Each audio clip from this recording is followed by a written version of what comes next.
Hi, I'm Lisa. Welcome to my glass studio. In a previous video, I showed you how to make this awesome stand, how to contain it, how to build this dam to contain this glass to make a wonderful base like you see here. Now I want to show you, once you have that base, what do you do with it? And under what circumstances might you want to fire polish thick glass to get a beautiful, shiny, professional quality edge? Let me show you how to do that. So, again, previous video showed you how to create this dam and create this piece. I'm going to take this out of the picture for now because I need more room. You just put it over here. When that comes out of the kiln, it looks something like this. Okay, now this one has some spots on it. It's a little dirty, and I just got even more dust on it. It comes out, it's really thick. And what happens is you can actually see, maybe we can see it on this one. Sometimes you can actually see, if you look very closely, I don't know if the camera will pick this up, but you can see that there's 4 layers of glass. So what I do to try to minimize that, now if I didn't tell you that, you'd never see it, you'd never notice it on this project. But this was made just like this one and just like the sample in the previous video by layering 4 layers of 3 mil glass together, 1/8 inch thick glass together, contain it with a dam, fire it, so we got this beautiful big chunky block of glass to create a pedestal, a platform, a beautiful riser for our sculptural art. After it comes out of the kiln though, the edge quality is kind of bumpy. It looks sort of like this, you know, it's got some texture to it, it's not uniform, it's not shiny like I like it, so it doesn't really look all that professional. So what I do, I take this glass, I take it over to my grinder, my regular grinder. I just raise the bit up so that it comes in contact with the whole piece of glass, and I grind the edge until it's uniformly kind of frosted like this is. See how this is frosted as opposed to shiny? We want it uniform. If there's any shiny exposed, you want to grind that off so that you have uniform, kind of level, plain, and uniform type of texture quality, so that when you fire polish it, it comes out shiny and it looks uniform with no texture. So we take this glass and let me tell you a little story. All right. This right here is my self-portrait. And so what I did was I took a picture of my profile, I imported it into my graphic program, I drew over it, and I made a design. The real start of the story was this piece of glass here, this blank. You see all that wonderful color and all that wonderful movement? This glass came out of the kiln. It was a free flow.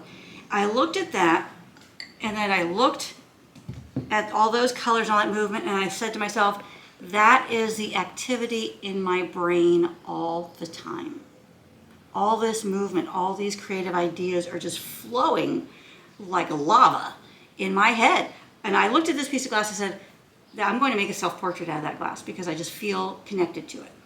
So I designed my profile on my graphic program. I printed it out. I cut what I could by hand. Actually, I didn't cut anything by hand because this is a really thick glass. I used a saw. I used 3 different saws. I had to use 3 different saws because I broke the blade on 3 different saws. This piece was so complicated. Getting these deep inside curves that you see, here, I'll show you the back.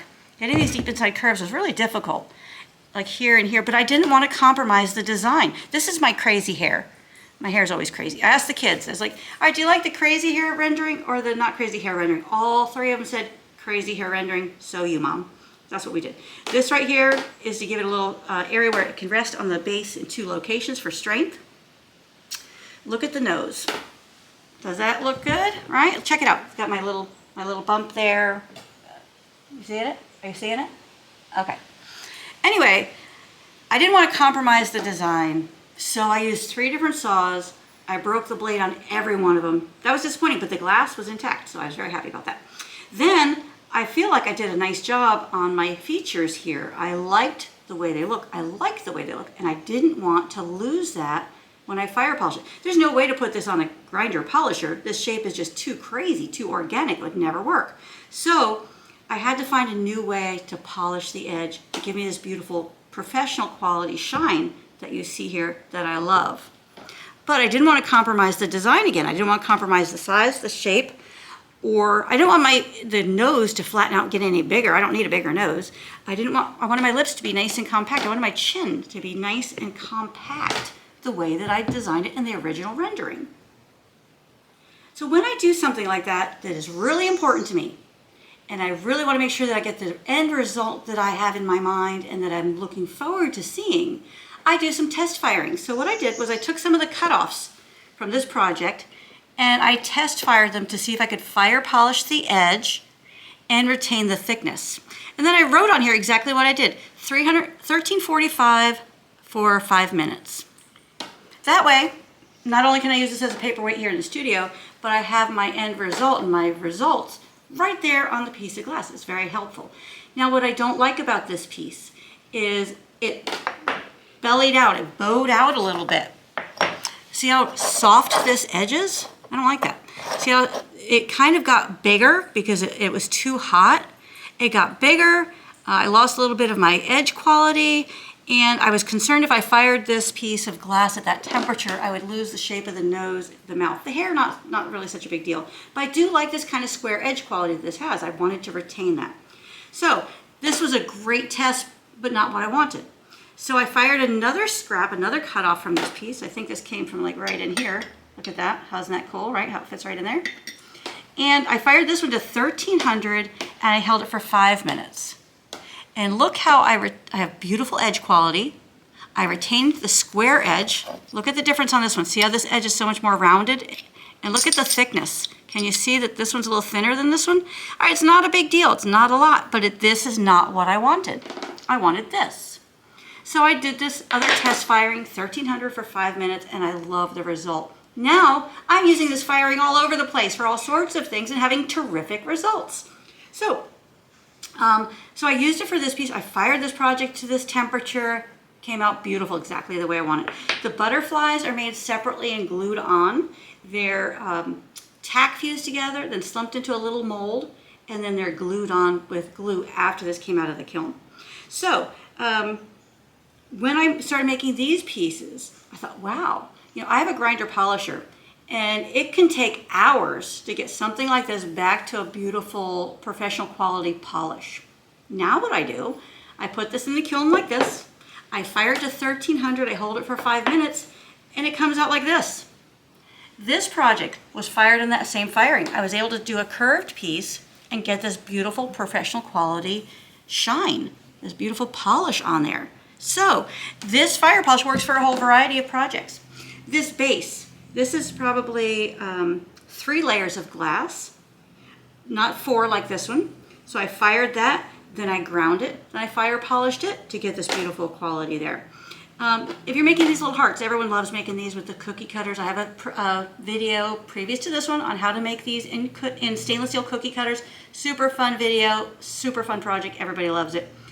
You can grind this edge if the edge is not uniform and perfectly smooth all the way around. You can grind it with your regular grinder. You just bring the bit up so it's higher than the glass, and then you can put that in and you can fire polish all of these pieces together at the same time in the kiln. It's really awesome. So in my advanced glass fusing class, the students make these bases, and then they grind them on the grinder, and then we fire polish them along with the little hearts that they make, and they come out spectacular. And we can do a bunch at one time. If you're on the 12-inch grinder polisher, grinding and polishing this, you're doing one at a time because you only have 2 hands, and you're spending potentially hours trying to get that shiny. Now let me caution you.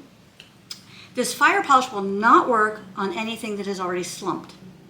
The reason for that is the slumping temperature is lower than this. If you put your glass in at this temperature and it has a curvature to it, and you intend to try to fire polish that edge, you're going to unslump it, which is probably not what you want. So if you do want to fire polish something like this to get this edge quality, you would fuse it first, grind it, fire polish it, then slump it. And that's how you would do, that would be your, what do they call it? Order of operations. Oh, thank you, Nikki. Order of operation. So this will not work on something with a curvature or a form to it. This piece of glass is flat. So it worked on us. The curvature is in the design, not in the piece. This glass is flat, so it worked great. So make sure you think that through before you just jump in and use it. So this is to fire polish flat glass. up to 4 layers. And for the very first time ever, I'm going to publish this program in this video. This is the handout for my advanced glass fusing class. And it has the firing program, some information about glass fusing, and then the firing programs that we use in class. And right here, fire polish fused glass, fire polish thick glass, thick fused glass. Right here's my program. I will put this in the video, and you're welcome to use it to fire polish your glass. And again, first time ever this is being published outside of my classroom and outside of my books. So you're going to love that. All right, so let me go over this firing guide. All right, so it specifically says on the side here, use this guide to fire polish fused glass 3/8 of an inch to 3/4 of an inch in thickness, which is 9 mil to 18 mil, and to retain the edge quality, shape, and thickness. Retain the edge quality, the shape, retain the shape, and the thickness, and shine up that edge. So really important that you follow those guidelines for thickness. All these programs are for projects like 12 inches in size or smaller. If you're going bigger, you need to come up with a custom program that's slower and more conservative and likely more segments, more steps. So this is for something 12 inches in size, up to 4 layers, and smaller, okay? So, and then in the fire program, it's only 3 steps. So we have 3 segments or steps. We take the glass 300 degrees an hour up to 1300. We hold it there for 5 minutes. Then we go 500 degrees an hour down to the annealing temperature. For 96, it's 950. For 90, it's 900. We hold there for 60 minutes. So you have plenty of time to anneal, cool off. The annealing is the healing. We force these glasses together. We put stress on them due to the heat. We're going to let them sit here for a period of time to relieve that internal stress so we have successful projects that don't break. Then we're going to go 500 degrees down to 800. We're going to hold there for 10 minutes, and then we're going to turn the kiln off and let it cool to room temperature on its own. Now, when these projects are in the kiln, they're thick. They're going to retain heat longer than something that's only 2 layers. So really wait for that kiln to come to room temperature on its own before you open it or peek or get in there, because I know you're super excited, but let it rest until it's really room temperature. And if you have a real cold day, maybe let it rest a little longer, maybe till the afternoon instead of the morning. So you want to really be cautious with these pieces because you've already put in so much time, effort, material, and work. You want to make sure that they are successful. Thank you for joining me. I hope you enjoyed this fire polish video and showing you the technique and how you might start to be able to incorporate this into your own work, and how, oh my God, how it's going to really enhance your pieces. I get so excited about this stuff. Really enhance your pieces and make them look so much more professional. And it's a wonderful way to display something. If you have something unique like this that doesn't have it, there's no store-bought ready display for this. I made my own shape. I made my own size. This piece, obviously made my own shape, made my own size. There's no store-bought display that's going to make this look as awesome as this custom display is going to provide. The light is going to provide lift. It's going to provide a secure and safe method of display. You want all of that. You have to put all this work in.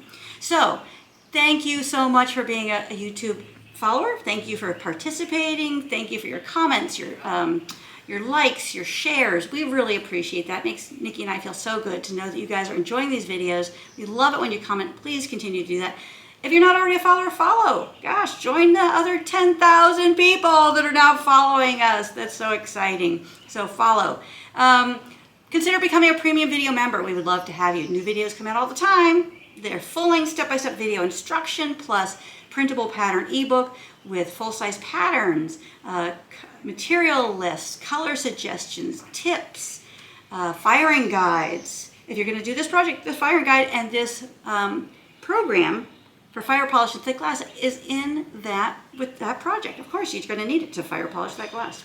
Also, how to make a unique shape like this is in there. Each of the projects shows a different technique, gives you a different skill set, gives you different, different ways to assemble things, build things. Some are technique-based, some are design-based. Just a lot of wonderful things and fun stuff to learn. And a complete package, everything you need to be successful and make wonderful projects. And then you've always got me to ask questions, so you kind of get that as a package deal. So, become a premium video member. We'd love to have you. I don't know what you're waiting for. Jump on that. Anyway, until next time, hope you enjoyed this video. Happy fusing.